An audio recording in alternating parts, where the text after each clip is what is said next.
presentarle a Jorge Manuel Rodríguez Almenar, una de las figuras más destacadas en el ámbito de la sindonología y la investigación histórica sobre las reliquias cristianas. Es presidente del Centro Nacional de Sindonología, doctor en Historia del Arte y autor de una tesis doctoral titulada La Sábana Santa y sus implicaciones histórico-artísticas. Es profesor de Derecho Civil de la Universidad de Valencia y Ateneo Pontificio Regina Apostolorum de Roma. Formar parte de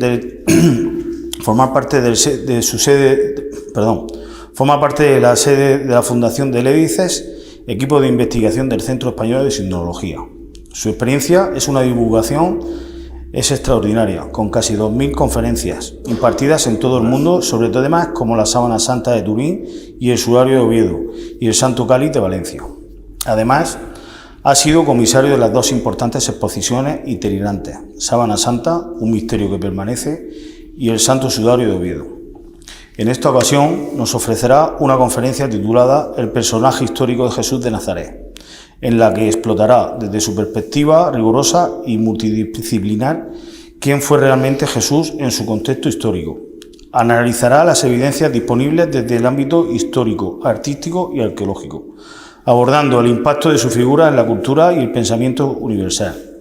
Sin duda nos espera una ponencia enriquecedora que nos permitirá profundizar en la comprensión de Jesús histórico y su relevancia hasta nuestros días, que además abre este ciclo de conferencias que seguirá la próxima semana con la conferencia de don Alfonso Sánchez Mosilla, aquí presente, sobre la pasión de Jesús de Nazaret, y finalmente el sábado 29 con la presentación del nuevo lienzo de la Verónica que portará el próximo Viernes Santo en la procesión del Santo Entierro. Muchas gracias, don Jorge Manuel, cuando usted quiera. Muy bien, pues muchísimas gracias.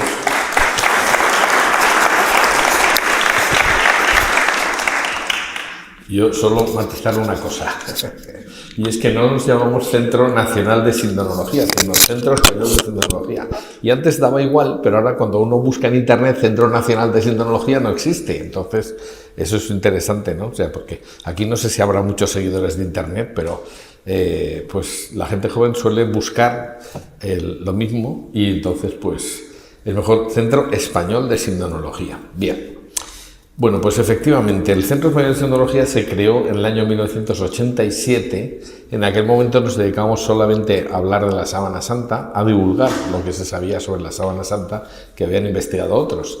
Con el tiempo han pasado muchas cosas, han pasado muchos años y también muchas cosas. No solamente divulgamos, sino que investigamos. Por eso en el Centro Español de Sindonología está el EDICES, que es el equipo de investigación del Centro Español de Sindonología, que no tiene entidad jurídica propia porque forma parte de nuestra asociación. Y por otra parte, pues decir que también hemos ampliado, desde el año 94 se amplió el objeto de nuestro estudio, porque nosotros no nos dedicamos solo a telas, nos interesa Jesús de Nazaret, y por tanto el objetivo del Centro Español de Sindonología es estudiar la historicidad de Jesús, es decir, Jesús como personaje histórico. Y las reliquias que se atribuyen a él son documentos que nos hablan del personaje, y algunas casi nos hablan a gritos porque nos dan muchísima información. Entonces, a mí me hace mucha gracia cuando la gente dice es que no se sabe nada de Jesús de Nazaret, y yo a veces digo, eso será usted, yo sé varias cosas más que usted, por lo que se ve, ¿no? Entonces, es decir, sí que sabemos muchas cosas, pero hay que saber leer y hay que saber interpretar. Bueno, pues efectivamente esta es una charla genérica en la que de lo que se trata es hablar de la historicidad de Jesús. Y después, la verdad es que estando en una iglesia y después de haber visto un Vía Crucis, es un poco fuerte eso de plantearse si Jesús es un personaje histórico, porque si no es un personaje histórico, ¿qué hacemos todos aquí, no? Y sobre todo, la segunda pregunta que se han hecho a lo largo de la historia de algunos sujetos es si es Jesús el que nos presentan los evangelios, ¿no? Es decir, que esa es la segunda cuestión que hay que plantearse. Bueno, entonces vamos a decir algunas cosas claras, porque a veces se oyen verdaderas barbaridades de los medios de comunicación donde no se profundiza prácticamente en nada y lo que importa es rellenar el hueco, aunque sea diciendo tonterías, ¿no? Y entonces vamos a dejar algunas cosas claras. Bueno, yo tengo que decir que el hilo conductor de esta charla pues se ajusta más o menos a una obra que ya es un clásico, que es de los años 70, aunque se ha enriquecido con muchas cosas nuevas, pero que hizo un tal Vittorio Messori, que era un personaje interesante porque era una persona que se convirtió al cristianismo y terminó siendo un tipo muy importante en muchos aspectos, ¿no? De hecho, el propio Papa Benedicto XVI en Jesús de Nazaret lo cita con gran escándalo de los teólogos diciendo ¿cómo se le ocurre citar a un periodista? Bueno, pues porque este periodista en lugar de hablar para teólogos habla para la gente y entonces dice cosas claras que a veces es una lástima que quienes tienen que dar luz se lían y hacen cosas muy complejas. Entonces, uno de los objetivos del Centro Español de Sindonología es decir las cosas que se entiendan, ¿no? Es decir, nosotros nos dedicamos a la alta divulgación cuando hablamos y a la investigación también. Pero, bueno, pues vamos a, como digo, entrar sin más en el tema. Lo primero que quiero decir es que durante casi 18 siglos nadie discutió que Jesús fuera el de los evangelios. Es decir, eso a lo largo de la historia no se ha planteado nunca hasta el siglo XVIII. Y concretamente quienes empiezan a discutir sobre la historicidad de Jesús, si Jesús realmente es un personaje histórico o es un invento y tal, son sujetos que estaban vinculados a la enciclopedia y por tanto eran gente vinculados a la Ilustración. Nosotros tenemos, porque en los colegios se habla así, una visión muy positiva de la enciclopedia y de la Ilustración, pero en su momento se hizo como un movimiento para disolver el cristianismo, o sea que no es casualidad que gente que tenía un determinado sesgo, una determinada ideología, pues fueran en contra de lo que había sido la civilización cristiana, y en eso estamos, es decir, piensen ustedes que seguimos viviendo en la época post-Ilustración. Yo tengo una charla todavía más gorda que se llama Laicismo, 3 siglos de lucha contra Cristo, donde, en fin, cualquier día me van a organizar un follón por ahí, pero yo digo las cosas claras, porque según va uno cumpliendo años, va diciendo lo que piensa. Entonces, y da igual, si a la gente le gusta, pues muy bien, y si no le gusta, pues lo siento, que no me llamen. Entonces, esta es la idea, ¿no? Entonces, no hay que ser ingenuos, o sea, es decir, quienes atacan la historicidad de Jesús tienen una ideología detrás, aunque ellos no lo sepan, pero la tienen. Entonces, como digo, prácticamente los que empiezan a discutir sobre la historicidad de Jesucristo lo hacen desde el racionalismo, es decir, que es una ideología que tiende a pensar que todo aquello que no quepa en la razón del que piensa no puede existir. O sea, por ejemplo, si yo pienso que no es racional que haya un milagro, pues todos los milagros son un invento, porque si no pueden existir los milagros, entonces la pregunta es, ¿eso cabe en tu cabezota? Pero la realidad a veces no cabe en la cabeza de uno, ¿no? Entonces, pues está claro, por tanto, que todos estos que empiezan con ese ataque, pues son seguidores de filosofías gnósticas o racionalistas. Para concretar un poquito más, hay que decir que el primer autor que cuestiona directamente los evangelios es un tal Hermann Samuel Reimarus, que era profesor alemán de lenguas orientales, y concretamente lo hace en una obra que se publica después de muerto y que llama Apología de los adoradores racionales de Dios. O sea, donde deja claro cuál es su objetivo, pero no se atrevió a publicarla en vida, porque nadie había dicho lo que dijo él, ¿no? Jesús es un personaje que no sabemos nada de él. Bueno, entonces, para simplificar un poco y para darle un poco de estructura lógica a esta charla, pues, y siguiendo precisamente lo que hace Vittorio Messori en su libro Hipótesis sobre Jesús, nos vamos a plantear, como hace él, que es muy sencillo, que hay 3 posibles hipótesis sobre Jesús. Todas las hipótesis se pueden reducir a 3, por tanto. Por una parte está la hipótesis crítica, la hipótesis mítica y la hipótesis de fe. Entonces vamos a decir sucintamente en qué consiste cada una. La hipótesis crítica es la que considera que sí existió un hombre que se llamaba Jesús de Nazaret y que fue divinizado por sus seguidores. Es decir, sería un simple hombre, pero ha aumentado sus cosas buenas y tal hasta el punto de convertirlo en un dios. En esta línea están, por ejemplo, Ernest Renan o Alfredo Loisy, que eran 2 pensadores críticos y que sus tesis, básicamente, simplificando mucho, vienen a ser lo siguiente. Ellos dicen que en los orígenes la fe cristiana se fundaría en un hombre excepcional, hay algunos dicen que ni siquiera, que habría sido divinizado posteriormente por sus discípulos, atribuyéndole milagros y resurrecciones de muertos. Según esto, no podríamos saber cómo ocurrieron los hechos, porque en realidad los evangelios estarían escritos por alguien que habría hiperdesarrollado todo y entonces se habría inventado totalmente todo lo que pasó, ¿no? Entonces, como son documentos de fe, no son documentos históricos, no podríamos saber nada. Ese tal Jesús, pues ya digo, para algunos sería un predicador itinerante, quizá un loco exaltado, les da lo mismo. Esta es la idea de los críticos. Sin embargo, se puede simplemente hacer una pequeña crítica de los críticos, porque da la casualidad de que precisamente que sean los judíos, y hay que tener en cuenta que todos los primeros cristianos son judíos, divinizaran a un hombre es algo que no ha ocurrido en toda la historia. Es decir, si hay un pueblo que todos los días dice por la mañana, escucha Israel que solo existe un Dios, etcétera, etcétera, si lo tienen claro es que solo hay un Dios. Y no pueden, así como en Grecia o en Roma había dioses, que en fin, que podían ser muchos, para los judíos esto es una idea fundamental. Y que judíos hayan divinizado a un hombre es una cosa realmente insólita. Pero además, mucho menos a un hombre que humanamente hablando habría fracasado, porque habría muerto además en una situación de impureza. El Antiguo Testamento, en el Deuteronomio, dice: maldito es de Dios el que cuelga de un madero. Es decir, el gran problema que tienen precisamente los judíos actualmente para aceptar que Jesús sea el Mesías es el que han tenido siempre. Es decir, un hombre que muere maldecido de Dios no puede ser santo, ¿no? No puede ser el Mesías, y mucho menos el Hijo de Dios, ¿no? Ese es el problema que ellos tienen. Esto cambia cuando San Pablo, que es el primer teólogo que se plantea las verdades cristianas, le da una vuelta a la idea, porque él de repente dice: sí, es que Jesús se hizo maldición por nosotros.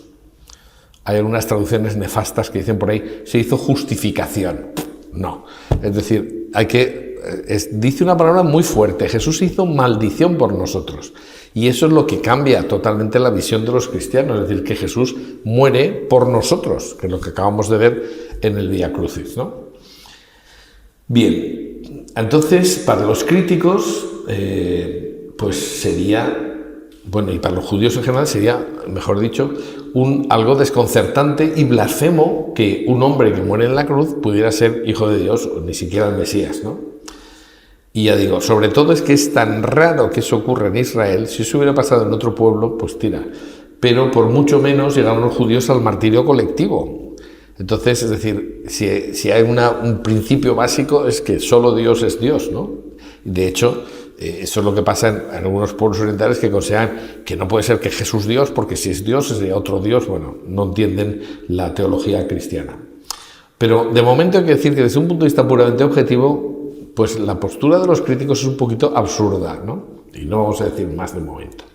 La segunda hipótesis, la hipótesis mítica, que es la contraria. Es decir, existe un mito, quizá un dios teórico, imaginario, que en un momento determinado, dicen los míticos, lo que ha hecho es que se ha concretado en un hombre, ¿no? Y Jesús sería un mito progresivamente humanizado, es el camino inverso. No es un hombre divinizado, sino un dios humanizado, dijéramos. Así está, por ejemplo, la postura de uno de los autores míticos más conocidos, que es Bullmann, Rudolf Bullmann, que murió en el año 1976, pero que fue catedrático de teología de Marburg, en Alemania. Y poca gente dice, porque incluso se estudia en facultades de teología, Bullmann ha hecho muchísimo por nuestra fe, porque no, hombre, vamos a ver, tampoco nos pasemos. Es decir, Bullmann era de los que decía que había que desmontar la historicidad del Evangelio frase a frase. Pero poca gente sabe que es de los pocos catedráticos que Hitler mantuvo en su cátedra. Esto no se dice nunca, porque claro, hay que decir que Bullmann es un gran hombre. Pues no. Lo mantuvo Hitler en su cátedra porque la idea de que Jesús no sea una persona, sino una personificación de un mito, pues le venía muy bien al régimen nazi, porque claro, Dios no se había hecho judío, como se iba a hacer judío. Entonces, claro, a veces somos un poquito ingenuos y pensamos que la gente que dice cosas las dice objetivamente, ¿no? Muchas veces están determinados por sus propias teorías. Es decir, Dios no podía haberse hecho judío y evidentemente los míticos pues encajaban muy bien en la sociedad alemana de los años 30, ¿no? Bueno, esta hipótesis mítica viene a decir, entonces las conclusiones, las consecuencias serían que los evangelios serían algo puramente simbólico, no citarían acontecimientos reales, sino que serían una versión de un mito antiguo y anterior al cristianismo, de un Dios que se encarna, sufre, muere y resucita para la salvación de los hombres. Entonces hay gente que dice, dentro de los míticos, que en realidad eso es una parábola que hace referencia a las cosechas y tal, porque claro, no es que Jesús resucitara, sino que la naturaleza vuelve a nacer, o incluso, pues por eso hemos puesto la foto de este señor, que sería el mito de Osiris. Esto, para decir eso, hay de no tener ni idea de lo que es el mito de Osiris, que no tiene nada que ver con Jesucristo, pero como se parece a algo, pues entonces pues podemos atribuírselo. Bueno, además hay una escuela mítica atenuada que considera que, bueno, que sí que existe un cierto judío al que se le ha puesto esa ropa mítica y ya está. Y hay otros que incluso consideran la escuela mítica radical que no existe ni siquiera un hombre. Hay algunas versiones, y por eso estamos simplificando, no entrando en detalles. Pero como el papel es muy sufrido, se ha llegado a decir que Jesús era el nombre de un hongo alucinógeno que se comían los esenios y que por eso le llaman Jesús. O sea, es decir, que puestos a escribir se puede escribir cualquier cosa. Lo grave del asunto es que como se habla a gente que no tiene una base ni siquiera teológica o de formación, y cada vez tenemos menos, la gente es capaz de creerse cualquier cosa que le digan con tal de que se la repitan muchas veces. Y no hay más que ver que la inmensa mayoría de las cosas que pasan no ocurren como nos las cuentan en los telediarios, ¿no? Y nos las tragamos, nos las creemos. Entonces, es verdad que, claro, si tú hablas de estas cosas, y hay mucha gente que se ha dedicado, ahora ya no, ahora ya en televisión española, por ejemplo, ya no se habla de Jesucristo, pero hubo un tiempo, cuando todavía teníamos una sociedad cristiana, donde se ponían en duda estas cosas y se afirmaban y no daba posibilidad, no tenías posibilidad de contestarlas, pero bueno, pues ahora tenemos una buena oportunidad de hacerlo. O sea, esta segunda postura es que Jesús es un mito y, claro, la hipótesis mítica sería, pues eso, como hemos dicho, un hombre que en fin, una serie de ideas que se concretan en un sujeto. Lo que ocurre es que para la creación de un mito se necesita mucho tiempo y la ausencia de testigos. Una de las cosas de las que habla mucho Vittorio Messori es precisamente de que los propios evangelistas muchas veces dicen, vosotros mismos lo sabéis, vosotros lo habéis escuchado, porque estaban hablando a gente que conocía los hechos. Entonces, una mitologización en base a algo que ocurrió hace 300 años, pues puede ser posible, pero algo que los testigos han visto morir a Jesús de esa manera, pues evidentemente no les vas a contar un cuento, ¿no? Entonces, ¿qué ocurre? Que la hipótesis mítica es una hipótesis que se hace en el siglo XVIII, no en el siglo I, en el siglo II, donde había testigos y había gente que dio su vida por las cosas que dice el Evangelio. Nadie da la vida por una mentira. En fin, es que no quiero hacer alusiones a la política porque, bueno, mejor que no. Pero es verdad que, en fin, es decir, hasta un cierto punto se puede engañar a la gente, pero no te puedes engañar tú mismo y nadie muere por una cosa que sabe que es falsa, ¿no? Bueno, entonces, por eso, una de las cosas que dicen tanto los míticos como los críticos es que los evangelios no se hicieron en el tiempo de Jesús, sino varios siglos después. Esto es mentira, pero para ellos necesariamente tiene que ser así, porque no pueden pensar que una cosa escrita 30 años después de los hechos ocurridos puede dar lugar a un mito o a una deificación de una persona, ¿no? Y sobre todo por judíos, porque en esa época, en los primeros siglos, ya digo que todos eran judíos prácticamente, y cada vez más va a haber más gente que no son judías, o sea, pero gentiles, pero es así que, bueno, entonces los judíos sentían aversión hacia los mitos paganos y además un Dios sufriente encaja muy mal con la idea, porque para los judíos Yahvé es el creador del universo, no es como un Dios romano o griego que estaba teñido de todas las imperfecciones humanas, ¿no? Es decir, los dioses griegos eran como, en fin, como santos encima tampoco eran santos, o sea, tenían sus defectos, sus vicios, etcétera, ¿no? Entonces, no se puede pensar que sea fácil admitir una mitificación o que se trate de un mito encarnado. O sea que desde ese punto de vista racional, ahora vamos a profundizar en otros aspectos, pues sería también criticable y un poquito absurdo, igual que la otra teoría. Lo más divertido es que quienes peor se llevan son los críticos y los míticos, porque son dos fenómenos completamente distintos. Y si uno lee, como ha hecho gente, leer lo que se publicó en el siglo XVIII, XIX y XX, y principios del XX, pues se puede ver que las obras de los críticos y de los míticos son ataques recíprocos continuos. Es decir, la batalla más furibunda no se libra entre los creyentes y los no creyentes, sino entre críticos y míticos, que se acusan mutuamente de contradicciones, de absurdos e incluso de mala fe. ¿Están de acuerdo? Hay puntos que son puntos comunes que vamos a ver de estas dos teorías y luego nos meteremos en la hipótesis de fe, que es la que realmente nosotros defendemos, ¿no? ¿Qué tienen en común los críticos y los míticos? Primero, el enemigo. Ellos consideran que los evangelios no son históricos, bien sea por una cosa o por otra. Y acusan a cientifismos, es decir, no ser científicos, a los que se decantan por la solución de la fe.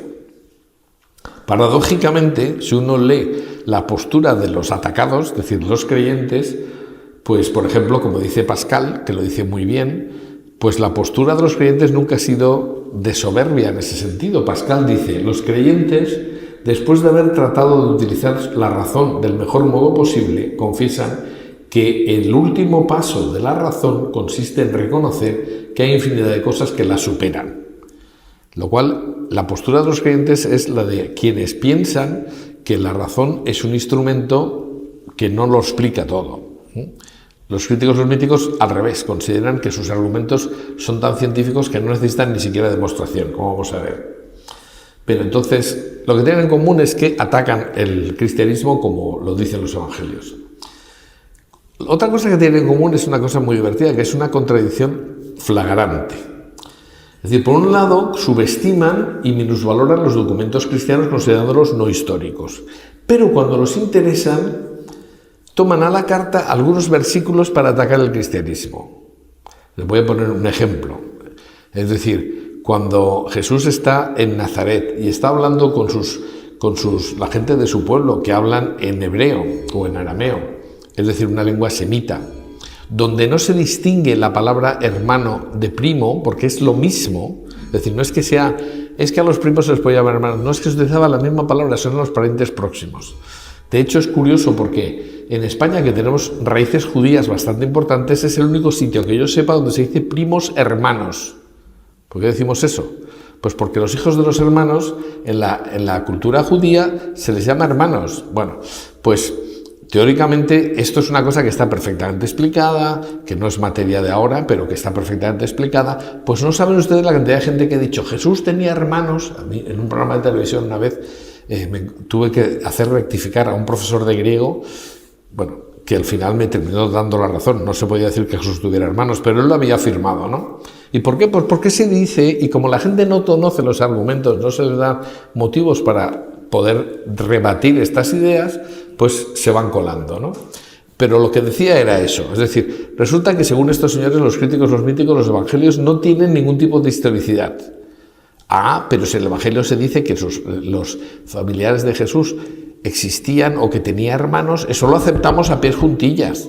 Hombre, si el evangelio está escrito de forma totalmente aleatoria por alguien que lo que está haciendo es inventarse algo, porque de repente te asumes una frase allí porque te interesa, ¿no? Es decir, que esa es una segunda cosa, es una contradicción. Si no aceptas los evangelios como documentos históricos, no los aceptes en absoluto, pero no aceptes lo que te interesa, porque eso no sería muy normal. Y además, ¿en qué se basaría la selección? ¿Por qué hay algunos documentos que son falsos, según ellos, que sin embargo tienen cosas auténticas y justo lo que piensan ellos? Bueno, eso es, en fin, ya digo, discutible. Tercera cosa que tienen en común, las conclusiones. Tanto críticos como míticos vienen a decir que los evangelios deben ser redactados por la comunidad cristiana primitiva. Yo soy profesor desde hace más de 35 años y no he visto jamás en la vida que un trabajo sea hecho por una comunidad. Eso es mentira. Lo hace uno o se reparte en partes, pero no hay, la gente colectivamente no escribe. Entonces tiene que haber alguien físicamente que escriba, ¿no? Eso de que la comunidad cristiana primitiva se creó los evangelios, ¿dónde está esa comunidad cristiana primitiva, ¿no? Eso no hay ninguna prueba de ello, pero ellos lo dicen y ya pues algo queda, ¿no? Y claro, pues esa es la idea, ¿no? Es decir, pero distinguen radicalmente lo que sería el Cristo de la fe del Jesús de la historia, frase que estaba muy acuñada, ya digo, en el siglo XIX, siglo XVIII, siglo XIX.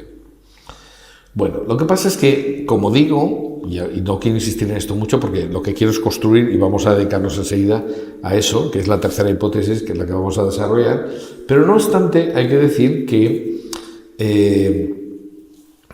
hay cosas que son muy evidentes en estos razonamientos, ¿eh? Por ejemplo, demuestra un espíritu totalmente científico, lanzar puras hipótesis y darlas por definitivo e indiscutible. Es decir, estos señores en sus libros dicen de repente, pues está claro que Jesús, a mí me ha pasado en un programa de televisión, con el doctor Jiménez del Oso, al que le hice rectificar también. De repente empieza, hace años, está grabando un programa de televisión y dice, no sabemos prácticamente nada de Jesús, lo único que sabemos es que nació en Nazaret. Y yo le digo, sí, claro, y por eso en Navidad ponemos los nazaretenos en vez de los belenes, ¿no? Y tal, o sea, ¿tú tienes algún motivo, algún documento que diga que Jesús nació en Nazaret? No, pero se dice siempre, pues se dice por alguien que no da ningún argumento científico, ni histórico, ni nada. O sea, eso es simplemente porque le parece. Entonces, si aquí admitimos como científicas las puras opiniones, pues hemos acabado. Entonces ya pues, cabe todo. Es decir, y aparte demuestra una falta de humildad, o sea, mis opiniones son ley, ¿no? Bueno, pues no, ni hablar. Y así, por ejemplo, no alegan ningún otro dato histórico, ningún dato que contradiga los evangelios, simplemente es que les parece que no sería así, ellos piensan que pudo ser de otra manera. Vamos a ver, esto es saltarse las normas básicas de lo que es la ciencia tiene que estar basada en documentos, si se quiere, si es la ciencia histórica, en documentos o en algún tipo de prueba, pero si yo digo simplemente a mí me parece que es así, pues ni hablar, ¿no? Son ataques sobre cosas asentadas durante siglos y que no se han puesto en contradicción en base a puras opiniones. Entonces, eso les lleva a dar por probado lo que debían demostrar. Cualquier parecido con algún relato procedente no prueba que ocurrieron los hechos de esa manera, ¿no? Es que esto recuerda. Entonces, precisamente aplicando los mismos criterios que utilizaban los míticos, hubo un señor en el siglo XIX que demostró, según los mismos criterios, que Napoleón era un personaje mítico, que había nacido en un sitio o en otro y era realmente una referencia al traslado del sol y que realmente era una referencia mítica al sol que llegó a su máximo esplendor, etc. O sea, con tipos de argumentos que se pueden probar cualquier cosa, pues eso no sirve de nada. Yo soy profesor en la Facultad de Derecho en Valencia por oposición. Entonces, aunque luego he hecho la tesis doctoral en Historia del Arte sobre la Sábana Santa, yo tengo una formación jurídica, o sea, condenar a una persona por puras hipótesis no puede ser. Es decir, cuando se va ante un tribunal hay que dar pruebas, ¿no? Pues esto es lo mismo. Pero ya se ve que estos no están acostumbrados a esto, ¿eh? Ya digo, se ha hecho con Napoleón y cuela perfectamente. Si valen este tipo de argumentos, vale todo. Por otra parte, como he insistido, no quiero insistir mucho más, hay una ideología detrás. Es decir, la verdad es que yo recuerdo, ya tengo unos cuantos años, recuerdo cuando empezó a ponerse en discusión todo, porque España en los años 60 era católica y de repente nos acostamos siendo católicos, nos levantamos siendo ateos prácticamente, ¿no? Eso es un poco exagerado, y sobre todo en Murcia, que es un sitio donde todavía queda un reducto de cristianos, que es una cosa que a mí me llama mucho la atención. Y además Murcia ha ganado varios puntos, ¿no?, en mi consideración, porque es un sitio donde resiste la fe. Pero si ustedes ven otras zonas de España, impresionante. Bueno, entonces es muy propio que estos señores que se dedican a discutir la historicidad de Jesús, en realidad están poniéndole una ideología detrás.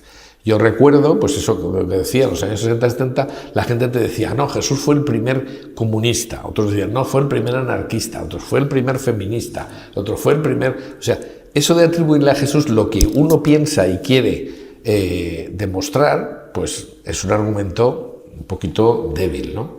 Pero así es, ¿eh? Es decir, estas son fotos que yo conseguí en internet, o sea, Jesús visto desde todos los puntos de vista distintos y contradictorios. como un guerrillero contra el poder romano, en fin, se le da la ideología del que está escribiendo, se le atribuye a Jesús porque es muy cómodo hacer eso. Y si nadie te contradice, pues mira. Bueno, entonces tampoco hay que ser ingenuos, porque hay una serie de factores que potencian que estas discusiones o estas argumentaciones puedan existir. Por ejemplo, es muy fácil acusar de parcialidad a los creyentes, pero su parcialidad en algunos casos es claramente visible, y si nadie lo dice, pues cuelan, hay cosas que cuelan, ¿no? Es decir, estudiosos supuestamente objetivos, pues afirman lo que he dicho antes, que había que desmontar el Evangelio versículo a versículo, como dice Bullmann. No es casual que todas las corrientes y teorías bíblicas tampoco surjan en Alemania. Es decir, los pueblos tienen a veces un tipo de ideología o un tipo de tendencia, ¿no? En Alemania la gente está acostumbrada a los argumentos racionales abstractos.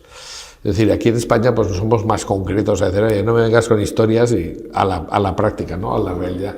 Pero en Alemania, piensen ustedes la cantidad de ideologías que han salido que son basadas no en la realidad, ¿no? O sea, pero hay grandes filósofos, porque gente que se dedica a elucubrar, ¿no? Marx, Hegel, Nietzsche, Hitler, en fin, toda esto es gente que ha influido muchísimo. Y además, precisamente, en Alemania se da el luteranismo, no por casualidad. Lutero, bueno, los luteranos actualmente consideran que tu fe, para que sea pura, no tiene que basarse en nada. Es decir, si tú intentas fundamentar tu fe en hechos históricos, consideran que tu fe es débil. Tú tienes que creer en contra de todo y sin ningún tipo de argumentación. Bueno, pues eso es como dejar el cerebro en la puerta de la iglesia, ¿no? O sea, pues hombre, tendrás que entrar y enterarte o ver, ¿no? Bueno, así que, bueno, pues no hay que ser ingenuos, como digo, porque detrás de las personas que discuten la historicidad de Jesús hay personas que piensan con una determinada ideología o simplemente, pues eso, lo que he estado insistiendo, ¿no? Afirman y no demuestran. Pero aún así, tenemos que decir que la tercera visión, la visión de fe, pues le debe bastante, en ese sentido sí, a los que han puesto en discusión lo que nunca se había puesto en discusión, porque eso te obliga a que tú mismo fundamentes tu fe. Eso, por ejemplo, lo que hizo Vittorio Messori cuando se convirtió. Él era licenciado en ciencias políticas, o sea, no era un simple periodista, era un señor que tenía una carrera superior y que había estado estudiando y racionalizando muchas cosas, y entonces él se da cuenta de que ¿cómo puede uno ir por la vida sin saber si las cosas que dice el Evangelio tienen o no fundamento? Es decir, que cuando alguien te lo discute, te obliga a ponerte en guardia y a ver qué es lo que se puede decir. De verdad, qué es lo que puedes demostrar, ¿no? Entonces, la crítica es lo que hace progresar la ciencia. Entonces, en ese sentido, habría que ser agradecidos, porque si nadie discute, nadie profundiza. Bueno, entonces vamos a la tercera hipótesis, que es la que nos vamos a quedar, la hipótesis de fe. La hipótesis de fe consiste en que los evangelios son verdad y los evangelios nos presentan a Jesús como Dios, como Hijo de Dios, que es lo mismo que Dios. Por supuesto, como el Mesías y tal. Entonces, los evangelios, según esta hipótesis, dicen la verdad, que Jesús es el Señor, porque claro, lo que pasa es que, claro, a veces se hacen lecturas del Evangelio sin tener ni idea. O sea, por ejemplo, en griego, Kyrie, que es Señor, se refiere a Dios, necesariamente.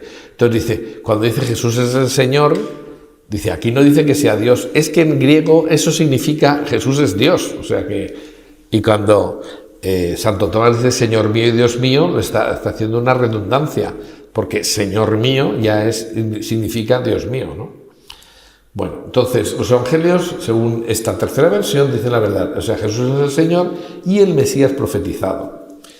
Y resulta que atacar la historicidad de los evangelios es muy grave, porque la fe cristiana está basada en hechos históricos, en la idea de que el Jesús que nos muestra el evangelio es el auténtico y que lo que cuentan los evangelios ocurrió realmente. Y ustedes dirán, pues como todas las religiones. No, como todas las religiones no, porque no ocurre así. Ni Buda, ni Confucio, ni otras religiones orientales les pasaría nada si Buda no fuera un personaje histórico, si Confucio no fuera un personaje histórico. Es decir, y no digo nada los dioses indios, etc., porque en ellos no hay hechos históricos, sino que hay una filosofía. El budismo, por ejemplo, hay mucha gente ahora que se considera budista sin tener ni idea de lo que es el budismo, y además diciendo verdaderas barbaridades que un budista no diría jamás, pero Buda podría no ser un personaje histórico, y de hecho, si de Jesús se duda, no digo nada de estos otros personajes, de los que no se sabe nada en miles de años. Las primeras referencias de Confucio son 3.000 años posteriores a su muerte. En 3.000 años puede haber cambiado absolutamente todo, ¿no? O simplemente es una idea de pensamiento que se ha seguido. Es decir, hay supuestas religiones que en realidad son filosofías, y la filosofía esa puede subsistir aunque no haya un verdadero fundador, da igual. Eso no pasa con el cristianismo. Nosotros tenemos ideas que son básicas, especialmente que Jesús nació y vivió en Israel del siglo I y que resucitó después de morir ajusticiado. Como dice muy bien San Pablo, si Cristo no ha resucitado, vana es nuestra fe. ¿En qué creemos si no creemos en que Jesús resucitó? Y ahora nos estamos topando con gente que se dicen cristianos que no admiten la resurrección de Cristo. Entonces yo tengo un amigo que les llama jesusianos. Dice, tú no eres cristiano, eres jesusiano. Es decir, seguidor de un pensador que es Jesús, pero no crees en Cristo como tal. Bueno, pues a partir de aquí vamos a construir. ¿Qué sabemos realmente? ¿Cómo podemos fundamentar nuestra fe, o mejor dicho, la historicidad de los evangelios? Pues a través de fuentes, ¿no? Y vamos a ver 3 tipos de fuentes. El conocimiento del Evangelio se apoya, por una parte, en la arqueología, por otra parte, en los textos no cristianos y por otra parte, en los textos cristianos, que son la principal fuente de conocimiento. Vamos a ver, la arqueología.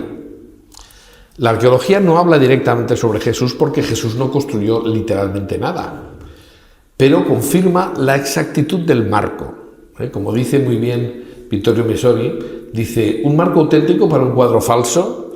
O sea, yo estoy contando unos hechos que supuestamente son falsos, pero yo estoy dando todos los datos que son comprobables de arqueología, de geografía, de tal, y que son exactamente ajustados al terreno.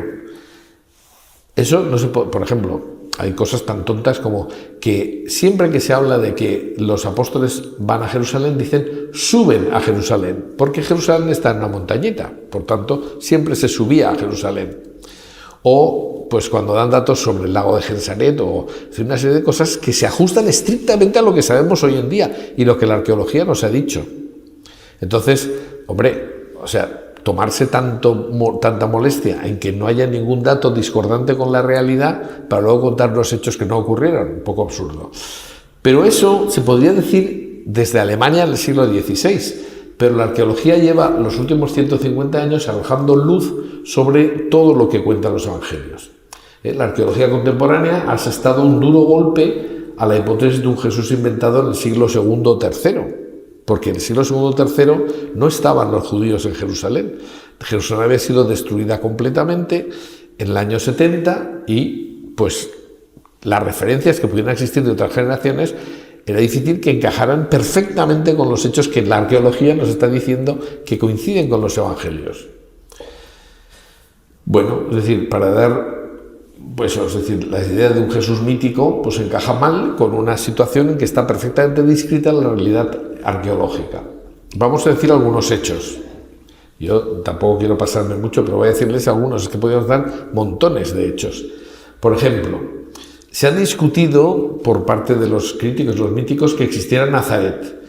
Nazaret, decían ellos, corresponde al calificativo nazareno, es decir, que es pues un tipo de personaje que se ha consagrado a Dios, ¿no?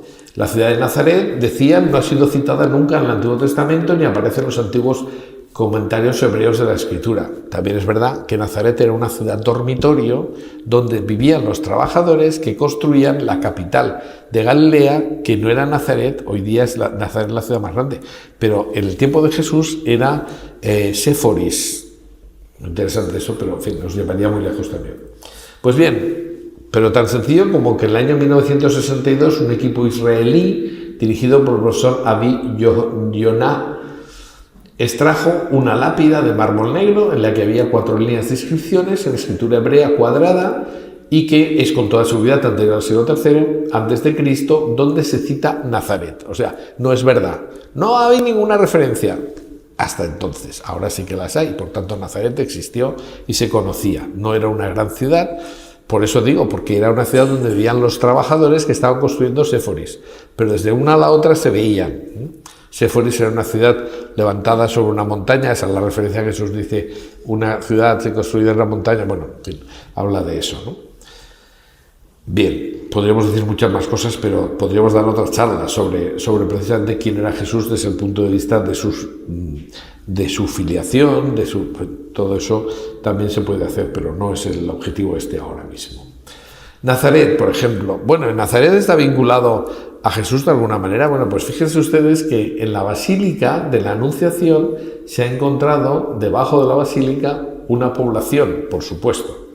Y los bizantinos, es decir, estamos hablando de en cuanto los cristianos llegan a esa zona, construyeron allí un templo a la Virgen, donde existe en la base de una columna, que yo he visto, escrito, alguien puso una especie de pintada, pero lo hizo rayando esto y puso Ave María. Estamos hablando de que hace pues más de 1500 años ya se veneraba a la Virgen con el saludo del ángel en el mismo sitio donde hoy día se dice. O sea que es una tradición que no es de anteayer ni está inventada en el siglo XVI, sino que viene desde el primer momento que hay cristianos en esa zona, ya se pone Ave María. Cosas pues que se ajustan perfectamente a la realidad. Se ha encontrado una barca del tiempo de Jesús en el fondo del lago de Tiberíades o de Genesaret o Mar de Galilea, que de las tres maneras se puede llamar. Se puede asegurar que efectivamente había pescadores. Claro, ahí para los turistas han dicho la barca de Jesús. Hombre, eso no se puede saber si es la barca de Jesús o no, porque habría más gente pescando. Pero es verdad que ahí se pescaba, había pescadores, podemos hacer una idea de cómo eran las barcas. No, pero fíjate, Jesús dice, dicen los evangelios que en el Mar de Galilea, que es un lago, pues había una tormenta. Oh, eso es una cosa absolutamente desproporcionada. Y entonces dicen los míticos, dicen, no, en realidad lo que pasó es que hubo un cierto movimiento de agua. Y no es que Jesús hiciera un milagro, sino que los discípulos empezaron a tirar bidones de aceite y eso estabilizó el agua. Ustedes saben la cantidad de bidones de aceite que tendrían que utilizarse. Eso sería mucho más milagro que Jesús hubiera parado la tormenta. O sea, en fin, verdaderamente, bueno, pues se dicen cosas así. Pero es que es verdad que es un lago tan grande donde hay tormentas y donde a veces se pica el mar. Hombre, no hay olas de metros, pero es lo suficiente como para que la gente temiera por su vida. O, por ejemplo, Cafarnaúm, es decir, en los años 60 del siglo XX, los franciscanos compraron un terreno donde se suponía que podría estar Cafarnaúm. Y bingo, encontraron exactamente las ruinas de una ciudad con una sinagoga, como la de Cafarnaúm. Hoy día, se ha visto que la parte de la sinagoga del tiempo de Jesús es la parte más inferior, porque todo es una zona de piedras basálticas, es decir, y además volcánicas, que son negras. Y tiempo después, en la época bizantina, se hizo una sinagoga encima de la anterior, pero se han encontrado pues, los basamentos de un montón de casas. Y son casas tales como nos describe el Evangelio, ¿no? Se ajustan exactamente a lo que decían los evangelios de las casas de la ciudad. Había patios comunes, es decir, había pequeñas viviendas que tenían un patio común. Por eso se entiende perfectamente lo que dice Jesús. Cuando una señora pierde una moneda y entonces la encuentra, sale al patio y le dice a las vecinas, es que así eran las casas. Es decir, tenían escaleras por las que se podía subir al tejado y desde ese tejado que estaba hecho de paja y de madera se podía levantar y se podía bajar un paralítico. Sí, señor, porque las casas se ha visto que eran así. Es decir, pues si las casas hubieran sido de otra manera no encajaría con el Evangelio, pero encaja perfectamente con lo que hay. Es más, resulta que en Cafarnaúm se ha identificado completamente la casa de Pedro, que estaba junto a la sinagoga, y dice el Evangelio que Jesús había predicado en la sinagoga, dice, y salió y entró en casa de Pedro. Es que está a 10 metros. Salió y entró en casa de Pedro. Y efectivamente ahí se dice que era donde Jesús vivía. Todos nos hemos quedado con la idea de que Jesús dice al principio de su predicación que el Hijo del Hombre no tiene donde reposar su cabeza. Pero después, que eso no lo leemos, no leemos suficientemente el Evangelio, dice Jesús entró en su casa, es decir, él vivía con Pedro y con su suegra, por cierto, que eso tiene mucho mérito. Bueno, entonces, en el año 68, a poca distancia, encontraron los restos de una construcción que era una iglesia bizantina octogonal, pero curiosamente estaba construida, esta que se ve en la parte baja de la diapositiva, pues se ve un octógono. En la época de los bizantinos, los octógonos indicaban sitio con reliquias. Entonces, justo está encima de una habitación concreta. Es decir, de todas las casas que había en esa zona, pues no se respetan, lo vamos a ver un poquito mejor aquí, no se respetan, en rojo estarían los restos de la construcción de las casas del tiempo de Jesús, el nivel siglo I. En el siglo IV se hace una ampliación, y eso ya son líneas blancas, de una única habitación, se amplía un poco y se crea lo que se llama la Domus Ecclesiae. Y en el siglo V ya se hace la iglesia octogonal, pero siempre encima de una sola habitación. O sea, eso indica, desde el punto de vista arqueológico, yo he estado visitando eso con uno de los arqueólogos más importantes de Jerusalén, que tiene el pobre la desgracia, bueno, acaba de fallecer hace poco, pero tenía la desgracia de ser español, porque claro, los españoles no hemos hecho nunca nada, ni se sabe que seamos inteligentes, ¿no? Los inteligentes son siempre los de fuera. Bueno, pues el padre Florentino Díez, que es el que excavó el Calvario, nada menos, y que encontró la localización del Calvario, y que por eso pues no se habla de él, pero yo he estado con él por Tierra Santa y todo el mundo lo conocía allí porque era una verdadera autoridad. Pues él nos dijo, desde el punto de vista arqueológico, cuando una cosa es de la época de los cruzados, la construcción es de la época de los cruzados, tienes el 50% de probabilidades de que sea, porque los cruzados a veces pusieron localizaciones donde les parecía, no eran sitios seguros, porque ya llegaron muy tarde. Si es bizantino, si es de la época bizantina, que es cuando ya llegan los primeros cristianos, dice hay un 70% de probabilidades de que el sitio sea ese. Pero si es en la construcción del siglo I, hay el 90 y tantos % de probabilidades. Eso es lo que ocurre con la casa de Cafarnaúm, de Pedro. Es decir, arqueológicamente es que tiene toda la pinta de que sea así. Y efectivamente los franciscanos compraron el terreno, empezaron a excavar y encontraron todo lo que se encajaba con el Evangelio. Y Cafarnaúm era un sitio donde había unos caminos que eran muy importantes y Jesús, como buen predicador, se pone a predicar en un sitio donde su palabra llegue a través de todos esos caminos a muchos sitios. Bueno, y podemos decir miles de cosas más. Alguna más, por ejemplo, las localizaciones arqueológicas en Jerusalén coinciden absolutamente con lo que dicen los evangelios.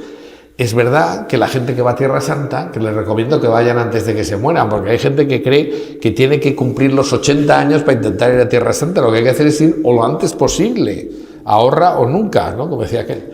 Entonces, pues cuando vas, bueno, hay que esperar a que dejen de pegarse tiros, pero eso no ocurrirá nunca, porque el día que Jerusalén o que Tierra Santa se convirtiera en un sitio absolutamente de paz, se convertiría en un parque temático. Llegarían los americanos, empezarían a poner allí todo tipo de cosas y ya no se parecería en nada a lo que fue. Pero es verdad que hay gente que no conoce, por ejemplo, que las murallas de Jerusalén actuales son medievales y por eso hay cosas que dice el Evangelio que estaban dentro de la ciudad que ahora están fuera de las murallas y al revés, cosas que estaban pues exactamente, es decir, cosas que están dentro de las murallas estaban fuera. Bueno, no sé, las dos cosas, no sé si lo he dicho bien o no, pero esa es la cosa. Entonces, eso hay que saberlo, pero los arqueólogos lo saben, esto estaba antes, esto no, esto encaja todo, es decir, que, por ejemplo, bueno, ahora voy a poner algún ejemplo y no quiero insistir mucho más. Por ejemplo, una de las cosas que cayeron del burro los que se planteaban que, os voy a poner un ejemplo, la piscina probática. Cerca de la Puerta de las Ovejas, actualmente de San Esteban, se dice existía una piscina con 5 pórticos. 5 pórticos. Ustedes ahora tienen la respuesta porque están viendo la foto de una maqueta gigantesca que hay en Tierra Santa donde se puede ver la piscina probática. La piscina probática, dicen los míticos, hombre, Esto claramente no es un edificio real, porque ¿cómo va a imaginarse uno con 5 pórticos? Eso sería un edificio pentagonal, eso no existía de ninguna de las maneras, ¿no? Entonces, eso no puede ser.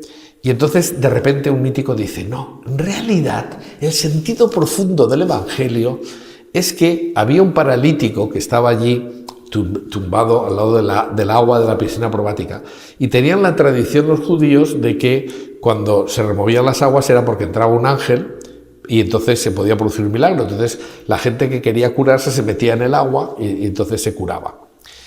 Y claro, dice, bueno, esto está clarísimo, eso es una leyenda, pero es que es una leyenda todo, porque una piscina pentagonal no puede existir. Y lo que realmente Jesús le dice al paralítico es: esos 5 pórticos representan el Pentateuco, los 5 primeros libros del Antiguo Testamento.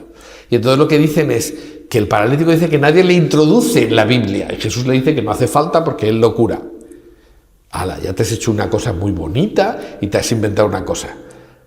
¿Pero existió una piscina pentagonal? No. Existió una piscina con 5 pórticos, 4 laterales y 1 por medio, 5 pórticos.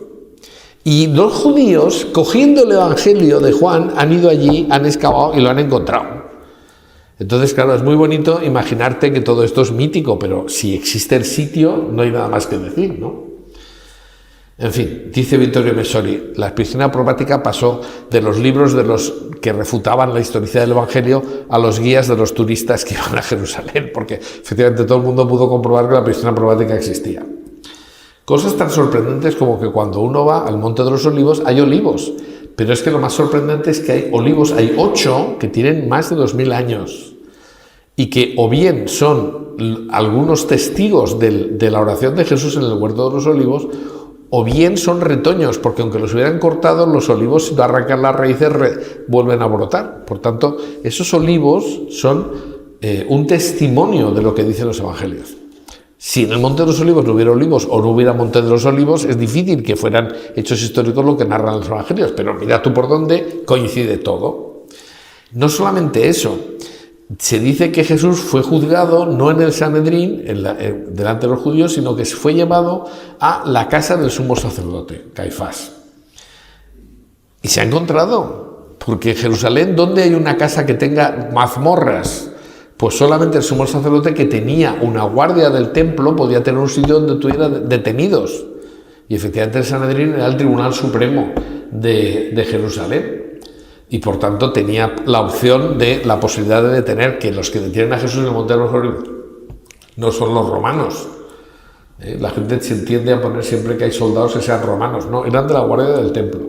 Bueno, pues se ha encontrado el palacio sacerdotal en Jerusalén perfectamente. Incluso había gente que decía que Caifás era un personaje histórico. Ahora tenemos archidemostrado toda la familia de Caifás, pero se ha encontrado hasta su osario, donde están sus huesos y donde pone Caifás en la parte de fuera. También se había discutido detalles del Evangelio, como por ejemplo, no, porque, claro, ahí los cristianos se equivocan, porque cuando habla de Poncio Pilato dice que era prefecto, y tenía que ser pretor, no prefecto. Entonces esto está mal, esto está claro que se han equivocado, porque está escrito mucho tiempo después. Y de repente se encuentra en 1961 una lápida que se encuentra actualmente en Cesarea Marítima. Se encuentra una lápida con los restos de un edificio que está dedicado a Tiberio, el Tiberium, por Poncio Pilato. Y él se pone allí prefecto de Judea. Es decir, el título que han dado los cristianos cuando escriben el Evangelio era el que tenía, porque era una irregularidad. No tenía que ser ese, pero era el que tenía Poncio Pilato. O sea, que era prefecto. Entonces dices, hombre, aquellos clamando que eso era una prueba de la falsedad del Evangelio, resulta que se demuestra lo contrario. O el Calvario del Sepulcro, que está en su sitio. Ya digo, el padre, no voy a insistir mucho más, pero el padre Florentino Díez encontró debajo donde está el Calvario la gruta de Adán, que era una cosa legendaria, que se decía que debajo donde fue crucificado Jesús estaba la calavera de Adán, y que la sangre de Cristo había redimido a todos los hombres en la persona de Adán. Eso era una leyenda, pero la cueva existía. Y la cueva de Adán la encuentra el padre Florentino Díaz. Y además se encuentra al lado el pozo de las oblaciones del templo que los paganos romanos construyeron encima del Calvario, un templo dedicado a Venus. Y encuentran el pozo de las oblaciones. Es decir, que los romanos marcaron el sitio de la crucifixión intentando sustituir la religión cristiana que estaba floreciendo por la religión pagana romana, ¿no? Bueno, todo lo que estoy diciendo da para charlas, pero bueno. O, por ejemplo, la tumba de la familia de Herodes en Jerusalén es exactamente como nos describe el Evangelio la tumba de José de Arimatea, que es la que utilizaron para Jesús. Es decir, que tiene una piedra al lado de la puerta, donde hay 2 salas en las que se prepara el cadáver y luego el sitio donde se deja el cadáver. O sea, todo se ajusta a lo que dicen los Evangelios. No hay ninguna contradicción. Y todo lo que se va encontrando arqueológicamente demuestra que lo que dicen los Evangelios se ajusta a la historia. La precisión arqueológica del relato de la Pasión es brutal, no voy a insistir más porque además Alfonso hablará de la Pasión de Cristo el próximo día y entonces les dirá algunas cosas, ¿no? Pero la arqueología, las reliquias, el testimonio de la Sábana Santa, con la sorprendente situación de que sea una imagen que donde se entiende es cuando tú ves el negativo fotográfico. O reliquias como el sudario de Oviedo, del que también les hablarán, o del Titulus Crucis, etcétera, Santo Cáliz de Valencia, que tiene mucha más importancia de lo que parece, bueno, etcétera. Es decir, la arqueología 100-0, es decir, completamente una goleada absoluta. Pero los evangelios hablan de una persona y la arqueología no puede hablar de esa persona. Tienen que hablar sujetos que hablen de ello, ¿no?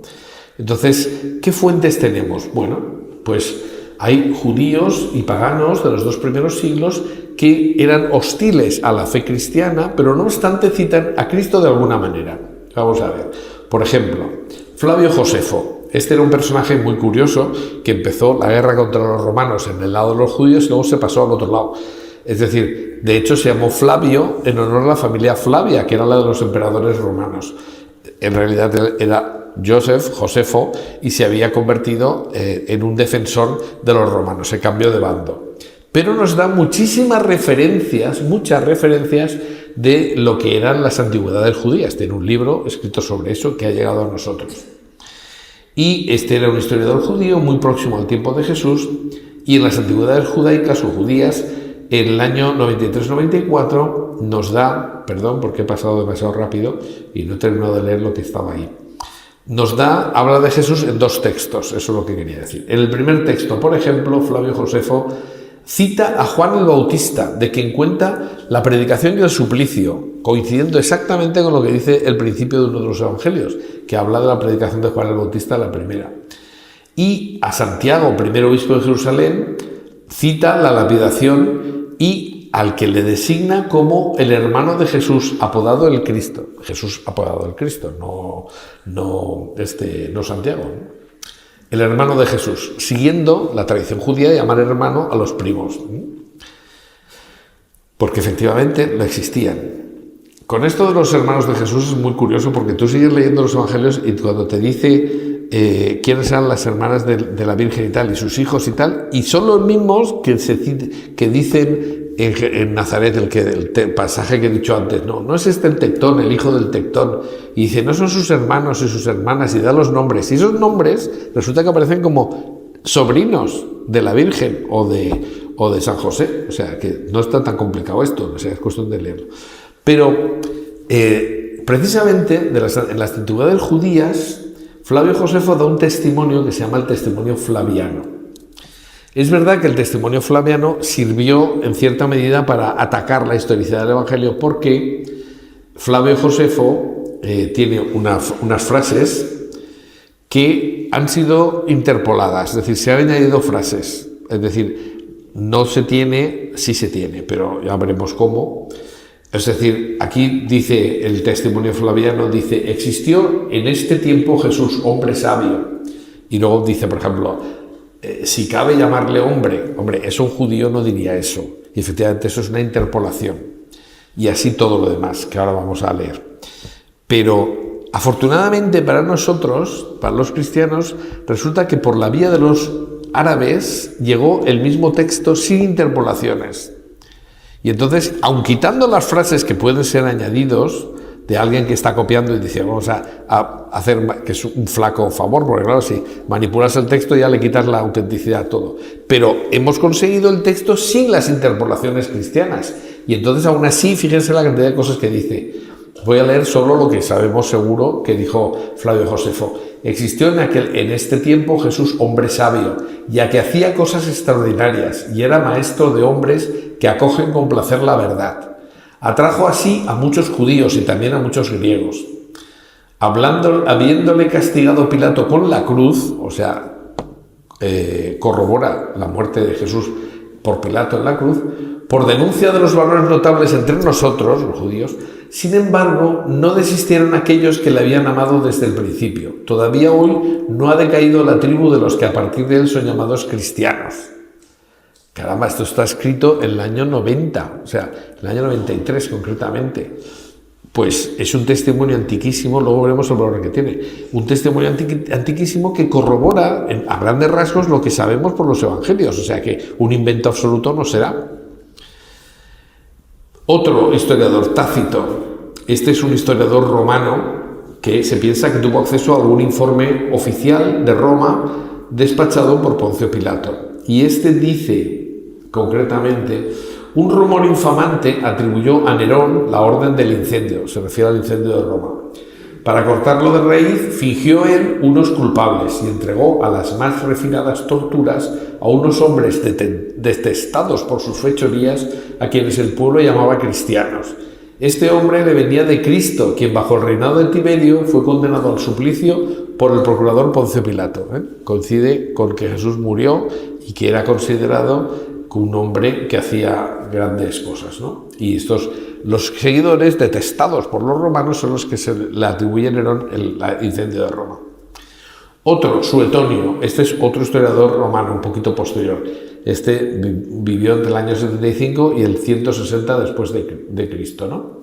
En su vida de Claudio, escrita en el año 121, narra la expulsión de los judíos de Roma, ya que bajo la instigación de un cierto Cresto, aquí no dice Cristo sino Cresto, pero es lo mismo, provocaron frecuentes tumultos.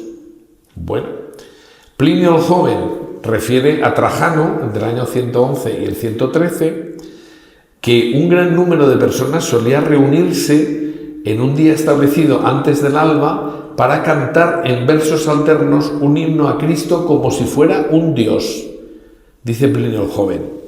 En el año 111. Fíjense el éxito que tuvo una novela que fue un pufo absoluto, pero mucha gente se la tragó, que es El Código da Vinci. El Código da Vinci dice que Jesús fue proclamado Dios por influencia del emperador Constantino en el año 325. ¿Y cómo es posible que los evangelios digan Señor mío y Dios mío? Y, en fin, los Hechos de los Apóstoles, o sea, hay un montón de referencias anteriores. Pero da igual, porque como esto lo compraron, lo consumieron gente que no tenía ni la más remota idea, no tenía fundamentada su fe, ni tenía argumentos, pues hubo mucha gente que se lo creyó. Yo leí una estadística según el cual en Italia el 25% de los jóvenes creía que Jesús se había casado con María Magdalena. ¡Hala! Pero menuda barbaridad. Pues no pasa nada, pero ¿qué es lo que ocurre? Que está fallando la cultura cristiana porque no se está dando fundamentación del cristianismo y no se dan argumentos. La gente cree que con la fe del carbonero es suficiente, pues no. Pero en el año 111 ya se habla de Jesús como Dios.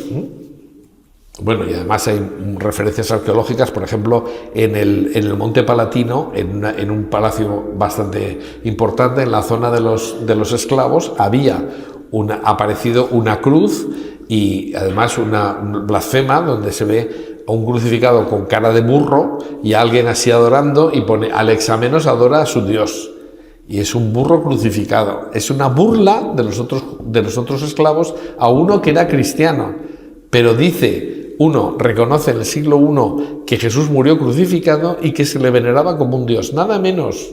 Es decir, cuando eso era impensable, según los críticos míticos, eso no pudo ocurrir hasta mucho tiempo después, pero está ahí, hay arqueología. Bueno, algunos eruditos divulgadores argumentan a favor de la no historicidad de Jesús basándose en que son escasos los historiadores, es poca gente la que habla de los cristianos, ¿no? De Cristo, hablan pocos de él. Manipulan descaradamente, porque la gente no sabe cuántos documentos de la época romana nos han llegado a nosotros. Es decir, dados los escasos conocimientos que suelen tener sobre el tema el lector medio, pues no dicen, sí que es verdad, solo 2 autores de la primera mitad del siglo I citan a Jesús. Yo no les voy a leer toda la lista, pero textos originales del siglo I después de Cristo les voy a poner todos los que existen, no los voy a citar. Pero de los años 30 y 40, pues fíjense, estos son los que hay. Una historia de Roma por Vitellius Paterculus, un oficial retirado tal, la inscripción menciona, etcétera, etcétera, ¿no? Hay un montón. En los años 50-60, otros textos, que ya digo, no se los voy a leer todos, pero claro, hay poemas, cosas de naturaleza, cosas así. Claro, de los años 70 y 80, pues 4 o 3 escritos han llegado a nosotros. O de los años 90, pues una obra poética de Estancio, pues libros de Quintilio sobre oratoria, la biografía escrita por Tácito sobre su suegro agrícola, es decir, de todos los textos romanos que son del siglo I, tenemos 15, 20. Bueno, pues lo que la gente no sabe es que de esos solo hay 4 historiadores en todo el siglo I que nos han llegado sus documentos. 4. Algunos, Paterculus por ejemplo, habla bueno, publica en el año 30, como iba a hablar de Jesús, si no había muerto todavía, es absurdo, eso queda fuera. Quinus Curtius, que escribió sobre Alejandro Magno, no iba a hablar de Jesús hablando de Alejandro Magno. Tácito sí, habla de Jesús y lo acabamos de ver en los anales. Y Flavio Josefo también. Es decir, en el siglo I solo 2 historiadores hablan de la historia de Israel. Y qué casualidad que los 2 hablan de Jesús. No es que sean solo 2, es que son el 100% de los que tenemos. Claro, todo depende de cómo tú valoras el dato. Si dices, solo hay 2 personas que citan a Jesús, y resulta que son los 2 únicos que lo pueden hacer, porque de los otros no sabemos referencias. Pero fue tan importante Jesús como para que lo citaran. Hay más, Hay, fuera de estos, por ejemplo, vi hace unos días un reportaje en la televisión y dije, bueno, tomé nota, lo que pasa es que no lo he incluido en la charla porque no hace falta, pero hay referencias judías donde se dice que Jesús fue condenado justamente y tal, pero dice que hacía milagros, dice que obraba prodigios con el poder del demonio. Es decir, pero bueno, están reconociendo que obraba prodigios, o sea, que eso no es un invento, es decir, que los propios textos judíos reconocen que Jesús era un hechicero, pero reconocen que hacía milagros. O sea que no es lo mismo decir dos autores que el 100% de los que citan el periodo de Jesús citen a Jesús. Y ya terminamos con las fuentes cristianas, que son algunas referencias que son muy evidentes, ¿no? La fuente más importante son los evangelios, los 4 evangelios. Poca gente ha reflexionado sobre cómo se forman los evangelios. Nosotros, a diferencia de los musulmanes que creen que el Corán fue dictado palabra por palabra por el arcángel San Gabriel y que hay un texto exactamente igual en una columnita en el centro del paraíso, nosotros nunca, la Iglesia Católica nunca ha dicho una cosa así. Es decir, los textos no fueron dictados por Jesucristo, fueron tomadas notas por gente que le seguía. Pero Jesús no dijo, id por todo el mundo y escribid el Evangelio, sino id por todo el mundo y predicad el Evangelio. Y hay que tener en cuenta que la cultura judía era una cultura oral, donde la gente tenía una memoria brutal, cosa que hemos conseguido que se haya eliminado de nuestro sistema educativo, porque claro, ¿cómo van a aprenderse los niños de memoria? Hay grandes dificultades para que un niño se aprenda el credo. Pues un niño que no se sabe el credo no se puede ser confirmado. ¿De qué se confirma? ¿De cosas que no sabe? Es absurdo. Yo eso lo he visto en Valencia, Es decir, niños que se quejaron y el párroco dijo, bueno, pues que se confirmen si saben el credo. ¿Y entonces de qué se confirman? Pues esto es sentido común, pero bueno, es que claro, es que si no, no se confirmaría nadie. Pues para lo que confirman es que no volverán a misa nunca y que no han ido a misa nunca porque no se saben el credo, no lo han oído nunca y no lo van a hacer, porque ¿para qué se van a aprender una cosa que no van a usar nunca? ¿Claro? Esto es terrible, pero es así.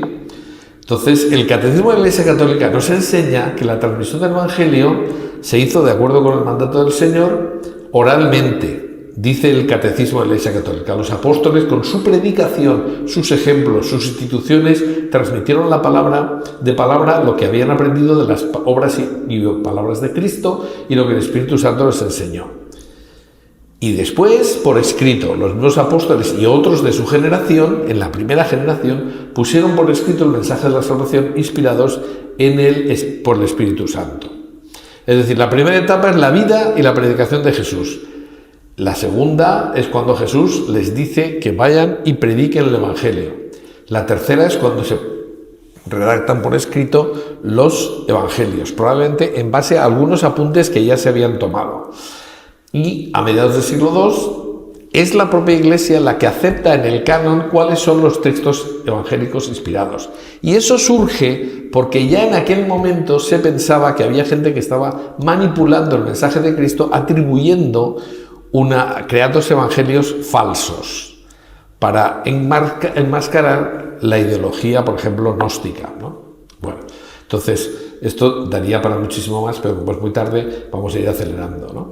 Es decir, antes de estos 4 evangelios que conocemos, Mateo, Marcos, Lucas y Juan, hubo un escrito hebreo de Mateo, escrito en Siria entre el año 33 y el año 40, o sea, inmediatamente después de los Hechos, que se llama el Mateo Authenticum, y ese es el que se inspira Marcos, y con otra fuente que no sabemos, que no tenemos, pero que conservamos lo que se añadió con esa fuente al Evangelio de Marcos, y aparece el de Mateo y de Lucas.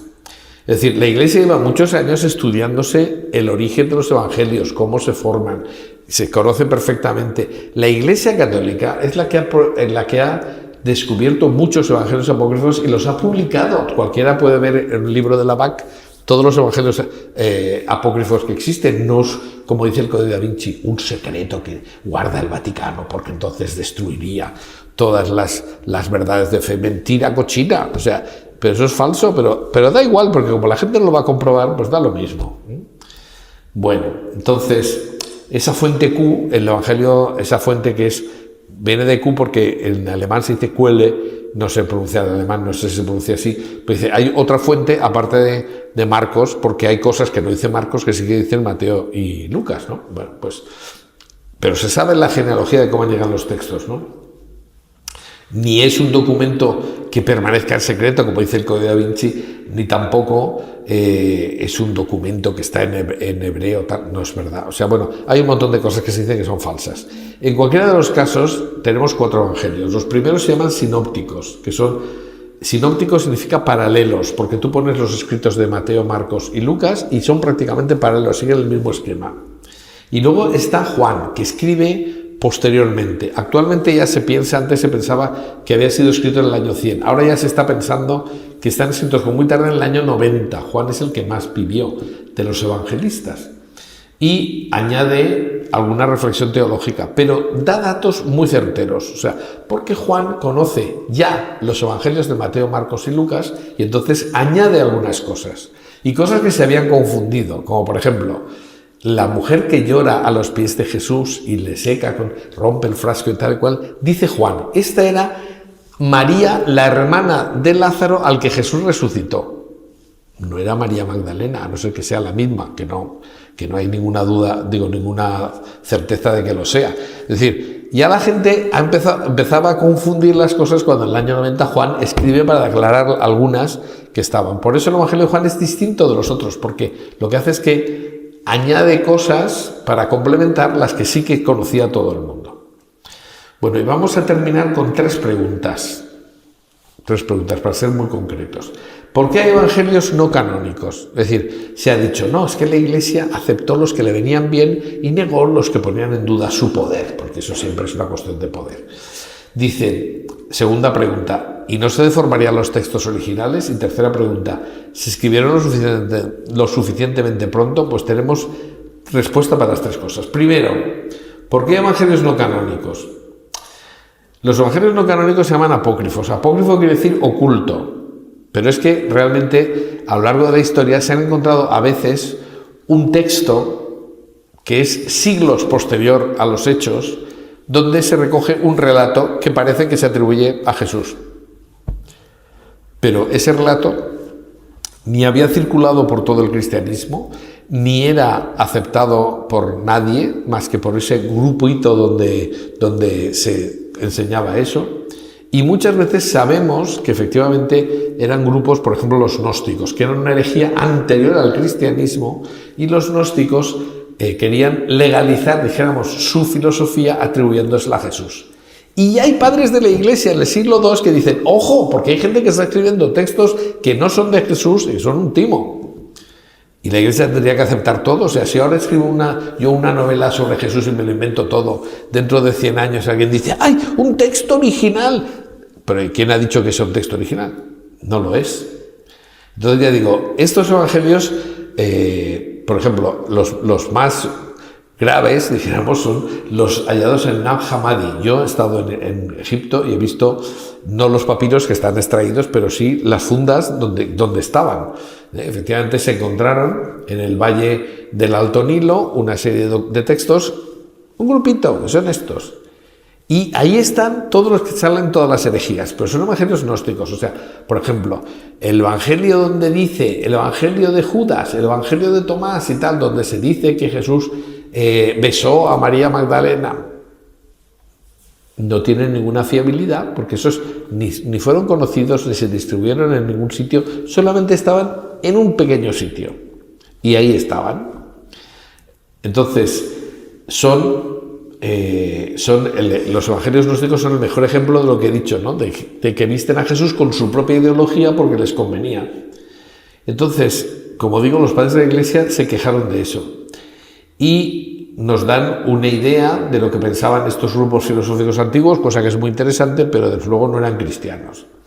El criterio que utiliza la Iglesia para considerar que los evangelios son canónicos son, primero, la autoridad apostólica. Mateo, apóstol. Marcos era el que recogió la predicación de San Pedro en Roma, por tanto está recogiendo la predicación de San Pedro, apóstol. Marcos. Lucas, que era el médico de Pablo y que escuchó toda su predicación directamente, y Juan, que era apóstol. Es decir, hay 2 apóstoles y 2 discípulos directos de San Pedro y de San Pablo. Es decir, esos 4 evangelios son los 4 pilares del conocimiento de Jesús. Entonces, no se puede poner al mismo nivel, pues eso, o sea, los libros de JJ Benítez sobre, en fin, que ahora, si con ese criterio que tenemos de hablan de Jesús, pues podrían ser también evangelios apócrifos, o sea, no. Es decir, la Iglesia dice, tienen que tener autoridad apostólica, tienen que tener antigüedad, porque muchos, a lo mejor tenemos un papel que se ha encontrado que era de 1700, y dices, esto está copiado de otro anterior, no hay ninguna referencia en ningún texto anterior, entonces no sabemos realmente si son antiguos o no. O la aceptación universal, es decir, si esos textos no circularon por toda la Iglesia es porque no eran aceptados por toda la Iglesia. Entonces, bueno, podríamos decir muchas más cosas, pero es decir, esto tiene su explicación. La segunda cuestión, ¿no se deformarían los textos? Bueno, la tradición oral es esencial en el judaísmo, como en el Islam. Los niños musulmanes que se creen a pie juntillas lo que dice el Corán se lo aprenden de memoria. Imagínense ustedes, nosotros que no hacemos que nuestros niños se aprendan nada de memoria. Consecuencia, tenemos un pensamiento fluido que puede ser cualquier cosa porque me suena algo, pero a ver lo que me dice la inteligencia artificial, horroroso. Y entonces, pues, pero en el Oriente la tradición oral era fundamental. Había gente que se aprendía los textos que eran los Tanaín, que eran verdaderas bibliotecas ambulantes, tipos que aunque se destruyera la biblioteca daba igual porque se sabían todos los textos de memoria absolutamente. Pero además Jesús es un buen maestro y orador y utiliza trucos de orador para que se recuerden sus palabras, ¿no? Entonces, por ejemplo, paralelismos. Vosotros habéis oído decir, pero yo os digo, eso repetido 7 u 8 veces, te acuerdas. Expresiones chocantes. Todo el mundo se acuerda del camello que pasa por el ojo de una aguja, porque es una expresión muy chocante. O narraciones visuales, salió el sembrador a sembrar y te imaginas al sembrador tirando la semilla. O sea, los textos, las palabras que utilizaba Jesús eran de un buen maestro, de una persona que hacía para que la gente se acordara de los datos. Y expresiones rimadas, que nosotros en las traducciones las hemos perdido. Pero ¿de qué nos acordamos nosotros al oírlo una sola vez? De los chistes. Y cuanto más bestias, nos acordamos más. Porque, claro, nos chocan mucho más. De los refranes, que son expresiones rimadas, exactamente, ¿no? O sea, las cosas, a caballo regalado la miel es el bocado. Estas cosas que son... Bueno, pues eso, si tú quieres, tú dices un refrán, la gente se acuerda. Ahora la gente joven no, porque como no está en internet, no lo saben. Pero verdaderamente, eso, en la cultura en la que ocurre, pues era perfectamente aceptable y era una forma de cerrar para que no hubiera manipulaciones. Pero además lo más sorprendente es que lo más antiguo del Evangelio, porque lo cita el propio San Pablo nos dice, yo he recibido esta tradición, y te dice lo que es el querigma. ¿Qué es casualmente? El querigma sería lo que teóricamente tendría que haber sido mitificado, porque ahí dice que Jesús vivió, murió, resucitó, todo eso tendría que haber pasado siglos para que se terminara diciendo eso. Y lo dice San Pablo en el año 60. Es decir, 10 años, 20 años después de la muerte de Cristo. Es decir, la auténtica buena nueva era un resumen que era lo que se predicaba. Y lo que se predicaba era Jesús muerto y resucitado. Esas fórmulas querigmáticas, querigma sería pregón, sería el pregón. Entonces, ese es el eco de la primerísima predicación oral de los cristianos. Antes de que estuvieran escritos los evangelios, el querigma era lo que se predicaba, lo que predicaban los apóstoles a los judíos, ¿no? Los Logia Christi probablemente es una colección de dichos y hechos de Jesús que tendríamos que explicar mucho más. En cualquiera de los casos, la tradición oral se está rehabilitando hoy en día, después de la crisis que tuvo en los años 30, precisamente por intereses. Hoy día hay algunos autores, incluso norteamericanos, que dicen la raíz judía del árbol cristiano ha hecho que la tradición evangélica ligada al rabino Jesús de Nazaret, Jesús no era rabino, ofrezca firmes garantías de exactitud y fidelidad histórica respecto a las palabras de Jesús y a los testimonios sobre su persona. Es decir, cada vez más se está reivindicando esto, porque es que además la divinidad de Cristo, por ejemplo, que tendría que ser una mitificación, lo que hemos dicho, un hombre convertido en Dios, pues no es un añadido posterior a la predicación evangélica. Tenemos el dato más discutido por los racionalistas, que Jesús fuera considerado Dios en los primeros siglos y que el Código de Da Vinci recogía como diciendo que se había creado en el año 325, es totalmente falso. Antes del Concilio de Nicea, que es el del 325, los padres de la Iglesia hablan de Jesús como Dios. No os voy a decir todas las citas, pero todas estas son citas donde se habla de Jesús Dios en el Nuevo Testamento, desde San Mateo hasta el Apocalipsis. Otros padres, San Justino, San Ireneo, San Clemente de Alejandría, San Hipólito, Tertuliano, todos estos que son del siglo I y II, hablan antes del Concilio de Nicea de que Jesús es Dios. Incluso cuando se discutió, y que eso dio lugar al Concilio de Nicea, si Jesús era un Dios menor, porque nadie discutía que Jesús fuera Dios, pero hubo un tal Arrio, que dio lugar al arrianismo, que consideraba que Jesús era menor al Padre porque había sido creado por el Padre. De ese concilio, el Concilio de Nicea, se determina una cosa que nosotros decimos en misa: engendrado, no creado, de la misma naturaleza del Padre. Que ojo, que mucha gente dice que el Padre, y no es lo mismo, es una herejía eso, porque ser de la misma naturaleza que el Padre, es decir, es un Dios como el Dios. No, dice la misma naturaleza del Padre, es decir, el mismo Dios, no es un Dios como el Dios Padre, es el mismo Dios.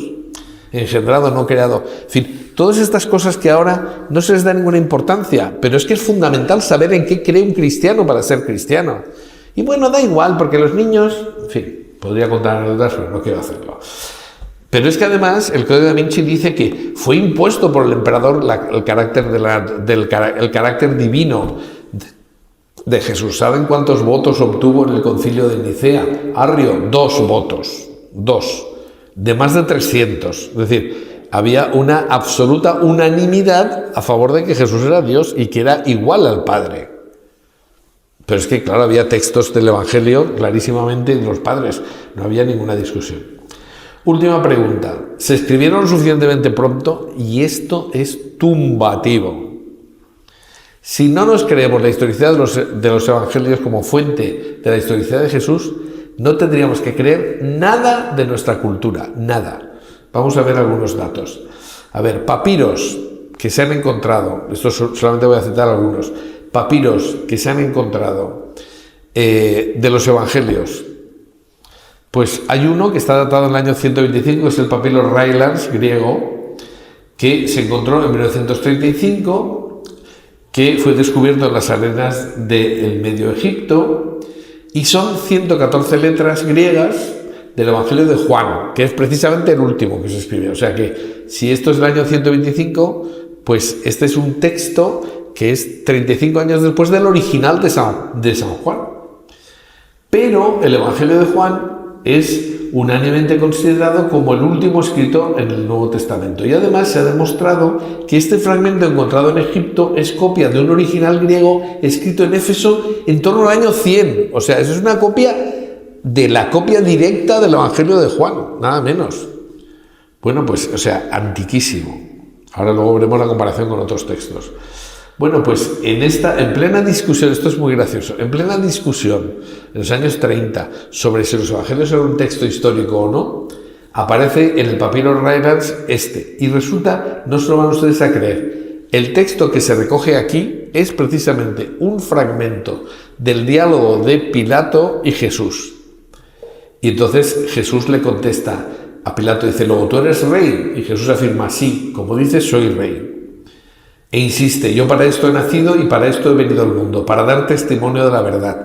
¿Qué se leía en el fragmento? Para dar testimonio de la verdad. O sea, parece que sea, pues te hecho adrede, ¿no? La providencia, digo, ala, a ver si os enteráis de que esto existe y que esta es la época. En fin. En la segunda mitad del siglo XX se han hallado además importantes evidencias. Se han descubierto manuscritos que corroboran al pie de la letra los textos de los evangelios canónicos. Hay diferencias, una coma, una mayúscula, en fin, todas estas cosas que pueden variar. Pero hoy en día nadie coloca el Evangelio de Marcos más tarde del año 65, que eso es 30 años después de la muerte de Jesús. A ver, el Centro Español de Sinología se creó en el año 87. Yo me acuerdo al pie de la letra de frases que tuve yo con la fundadora del Centro Español de Sinología. ¿Te acuerdas de lo que te dijo tu padre hace 30 años? Claro que sí. Ah, pero 30 años se manipuló mucho. Pero vamos a ver, cuando tú has hecho de esas palabras tu vida, ¿no te vas a acordar de esas palabras? ¿Desde cuándo tenían que ser manipuladas, no? Entonces, ya digo, el Evangelio de Marcos, año 65, el de Mateo y Lucas, 70, 80, y el de Juan, como muy tarde, el año 90. Entonces, dentro de esos, hay unos que son sorprendentes. Yo he tenido la suerte de participar en una conferencia conjunta con el padre O'Callaghan. El padre O'Callaghan era un jesuita que descubrió un papiro del que voy a hablar un minuto ahora. ¿Qué ocurre? Que es el papiro 7Q5. Esto vale la pena detenerse un minuto en ello. ¿Qué pasó? En el año 70 Tito sometió y destruyó Jerusalén. Y los esenios intentaron poner a salvo sus textos, pero no fueron los únicos. También debieron algunos otros en cuevas, guardaron en unas tinajas cerca del sitio donde estaban los esenios, pero no todas las cuevas eran de esenios, como vamos a ver. Colocaron en una serie de ánforas y tal, manuscritos para salvarlos de la destrucción de los romanos. Evidentemente, casi todas las cuevas los textos estaban en hebreo, pero la cueva 7, todos los textos están en griego. Llamativo. Bueno, pues el padre O'Callaghan, que vemos aquí, pues revolucionó el estudio del Nuevo Testamento y originó una discusión enorme, porque había gente que le fundía la tesis doctoral. Es que lo que usted dice no lo voy a aceptar yo nunca en mi vida, nos contó. Dice, a mí me descalificaban en persona, pero no lo que yo decía. ¿Y qué es lo que encontró él? Pues un fragmento de un color castaño claro, casi gris, escrito por una sola cara con tinta negra. Tiene 3,9 centímetros de alto por 2,7, o sea, una birria. Y en la parte inferior tiene una anchura de 1,7 centímetros, nada. En la primera línea tiene una letra, en la segunda 4 letras, en la tercera 6, en la cuarta 4 y en la quinta 4. Total, 20 letras en griego. Y este manuscrito, este trocito, este fragmento nos puede servir en algo, pues nos sirve muchísimo, porque resulta que tú, aunque tengas unas pocas letras, nos dijo el padre O'Callaghan en persona, nos dijo, los copistas cobraban por el número de letras que escribían cada línea. Y entonces hacían el mismo número de letras por línea. Entonces sabemos exactamente la anchura que tenían los renglones. Entonces tú coges 20 letras en 5 líneas y tienes que tener un texto de 5 líneas que coincida. No sé si me explico. Entonces, claro, no es que sean 20 letras, es que esas 20 letras tienen que encajar en un texto de 5 líneas. Bueno, pues O'Callaghan, que nos dijo que hacía, que fue muy gracioso porque dice, no, yo tenía la costumbre en aquella época de hacer crucigramas en griego koiné, o sea, es decir, el tío sabía griego por encima de las cejas, vamos. Y entonces dice que descubrió, o sea, al leerlo en griego, esas letras, dijo, esto encaja en un texto de Marcos. Y el texto era, pues no habían entendido lo de los panes y sus corazones estaban embotados. Acabada la travesía, tomaron tierra en Jerusalén y atracaron. Al desembarcar, es decir, está hablando de un momento y con relación a un milagro que había hecho Jesús. Este manuscrito, el 7Q5, es anterior a la destrucción de Jerusalén, por tanto es del año 65. Y está hablando de un texto que encaja totalmente con el actual Evangelio de San Marcos. La vasija decía procedente de Roma. Según la tradición y según lo que dice una carta de San Pedro, con él estaba en Roma San Marcos, al que llamaba Juan Marcos, ¿no? Y dice, os saluda mi hijo Marcos, está en Roma. San Marcos era el traductor e intérprete de San Pedro, y por tanto este texto de San Marcos, tendría que haber sido escrito cuando antes de la muerte de Pedro, que sería el año 60, por tanto unos años antes, lo habría escrito Marcos. Y había tiempo de que ese texto hubiera llegado hasta Israel, que son unos años, y luego haberse metido en las tinajas. O sea, estamos hablando de un texto que será la copia o una referencia a un texto de San Marcos escrito pocos años después y en vida de San Pedro. Es una cosa absolutamente impactante, ¿no?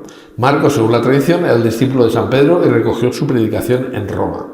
Bueno, pues aquí hay una serie de textos que no voy a leer de verdaderos estudiosos profundos de los evangelios que dicen que están cada vez más seguros de que esos textos son originales. Es decir, estamos hablando de fragmentos que todo lo que conocemos encaja exactamente con el mismo texto que tenemos nosotros de los evangelios. Y estamos hablando de textos escritos 10, 20 años después de los hechos. De los 4 evangelios juntos tenemos un documento, el Evangelio íntegro de San Juan, ese es del año 150 después de Cristo. Pero de los 4 evangelios, cuando ya la Iglesia está libre, existe el Codex Sinaiticus, que tiene el texto íntegro de los 4 evangelios. Eso nos puede impresionar más o menos, pero es que si comparamos con otros textos, la cosa es brutal. La diferencia entre los evangelios originales y los primeros manuscritos completos son como mucho de 100 años. Si nosotros nos vamos a textos de otros autores de la civilización, por ejemplo, el griego Esquilo, el texto más antiguo que habla de él es de 1500 años después, no 20, 1500. De Sófocles, 1400 años, el manuscrito más antiguo. De Platón, 1300 años después de que él existiera. De Eurípides, 1600 años. Es decir, nos fiamos de lo que dicen de un señor que estaba muerto 1600 años cuando se escribió el papelito que nos ha llegado a nosotros, y no nos fiamos de una cosa que está escrita 10, 20 años, 30 años después de los hechos. Es absurdo. Entonces, ningún libro de la antigüedad, dice Thiel, que es un erudito sobre el Nuevo Testamento, dice, ningún libro de la antigüedad ha sido transmitido con tanta exactitud, abundancia y antigüedad de manuscritos como el Nuevo Testamento. Tenemos más de 4.680 manuscritos anteriores a la legalización de la Iglesia, 4.680. De estos autores clásicos hay un documento, un papelito, un manuscrito, y tenemos de los evangelios 4.680. Y entre ellos 70 papiros que son anteriores incluso a la aparición de los libros. O sea, es absolutamente impresionante. Me parece que hay, no sé si lo he puesto aquí, pero 16.000 versiones exactas del Nuevo Testamento. Es una biblioteca enorme de manuscritos. ¿Nos tenemos que fiar de los evangelios? Oiga, si no nos fiamos de los evangelios es que no nos tenemos que fiar de nada, ¿no? Entonces, hoy en día nadie discute realmente la existencia de Jesús. Lo más racional es pensar que los evangelios son una fuente fiable, la mejor fuente de información sobre el Jesús histórico. Pero para conocer, y esto es mi término, ahí acabo aquí yo, de todas maneras, para conocer a Jesús está bien decir los evangelios son la mejor fuente que existe.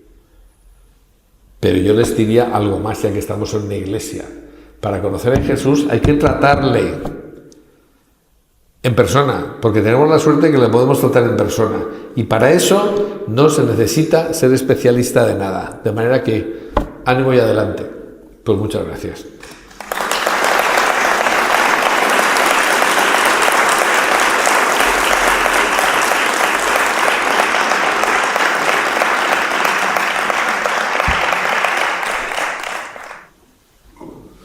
Bueno, pues muchísimas gracias, José Manuel, por tus palabras. Si había dudas de que Jesús existió, creo que no lo has terminado de... Espero, porque después de hablar 1:30, si nadie me ha creído, sería muy frustrante. Ahora, vosotros que sois los estudiosos, y aquí tenemos a varios miembros del Édice, ya sabéis lo que os queda. Decir que la sábana santa y el sudor de Oviedo, aparte de ser del mismo cuerpo, fueron de él. Claro. Y ya de paso, cuando terminéis, os ponéis a ver si encontráis algo de la Verónica. Eso es más difícil.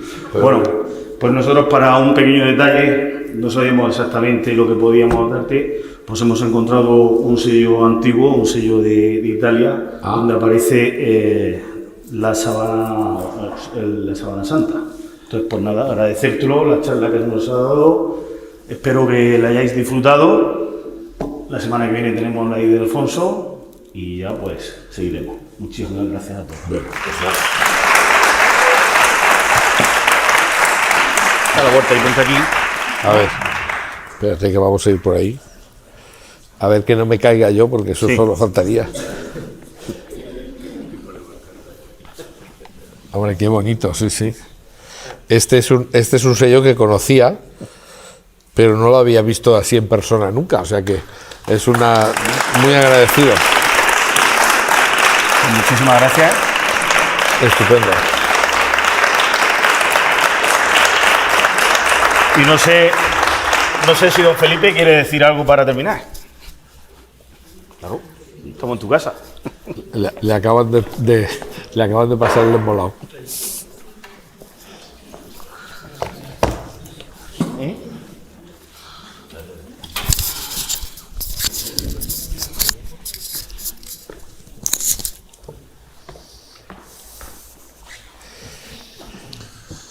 Que no siempre tiene que hablar un cura, ¿eh?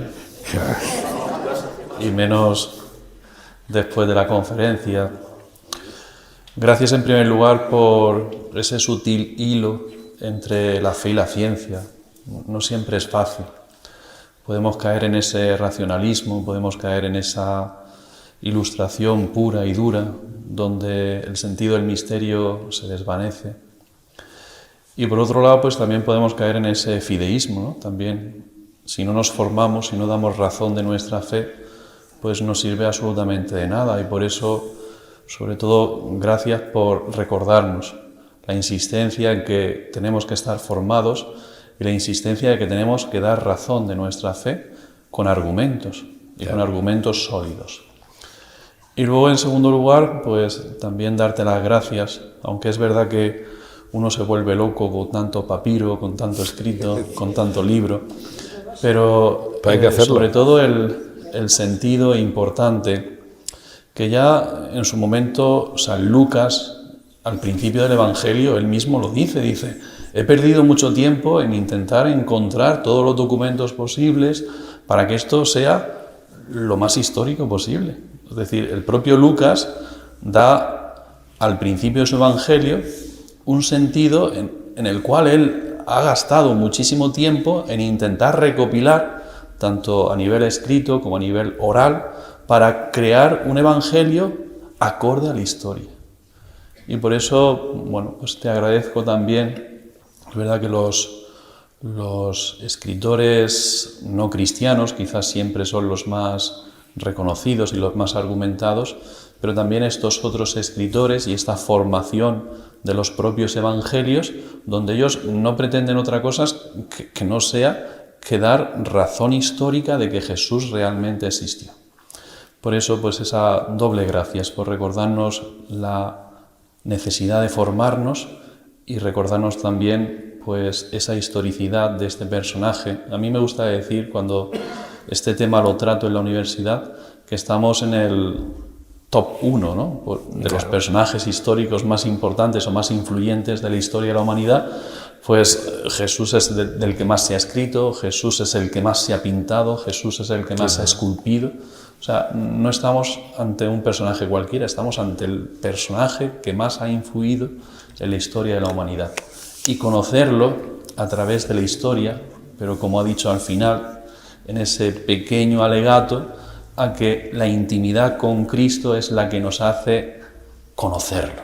Y aquí es donde entra ya la función quizá de un teólogo, que es verdad que muchas veces nos enrollamos tanto que ocultamos el misterio o que no desvelamos realmente lo que el misterio es, pero esa profundidad preciosa de encontrarlo en la oración, de encontrarlo en los sacramentos, de encontrarlo a través de los escritos formativos de la propia catequesis y, en definitiva, tener ilusión y tener ese ánimo de querer encontrarnos con Cristo para que transforme nuestra vida y para que nos haga ser otros Cristos, para que nos haga ser cristianos. Bueno, pues muchas gracias por esto, porque yo no quería hablar, pero muchas gracias por vuestra atención, por esta noche tan especial, tan importante también para la parroquia. Y os animo a que la semana que viene, que van a ser los últimos momentos de la vida de Jesús, que posiblemente sea lo más histórico, puesto que los evangelios se escribieron al revés, se escribieron por la pasión. Entonces, pues lo más histórico y los últimos momentos de la vida de Jesús, pues tendremos la oportunidad de poder disfrutarlo también el próximo viernes a las 8:30 de la tarde. Muchas gracias. Pues gracias.